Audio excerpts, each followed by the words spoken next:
જય હનુમાન દાદા. ને આજે છે આપણે હનુમાન જન્મોત્સવ ને આપણે જવાનું છે હનુમાન જન્મોત્સવમાં. પણ આપણે એ પહેલા આપણે ગયા હતા આપણે રામવાડી, જ્યાં બધા આપણે પુરખોની તે બધા વડીલો હોય તેની આપણે જ્યાં જ સમાધિ દે અમારે. પણ આપણે ત્યાં પહેલા આપણે પપ્પાની સમાધિ હતી તો આપણે ત્યાં પગે લાગવા જવાનું હતું. આપણે ત્યાં ગયા પપ્પાની સમાધિએ, પછી અહીંયા સમાધિમાં ઘણું કચરું ને એવું બધું હતું એટલે આપણે પહેલા પપ્પાની સમાધિ બરાબર ગાભેથી આપણે સાફ કરી. પછી ધીરે ધીરે બધી સાફ કરી, પાણીથી ધો પણ પાણીની વ્યવસ્થા હતી નહીં એટલે પછી આપણે ગાભેથી સાફ કરી નાખી.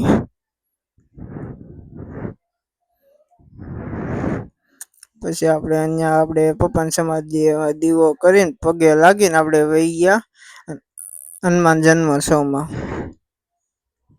પણ એ પહેલાં તમે આમાં જો અમારે બધાની વડવાઓની સમાધિ.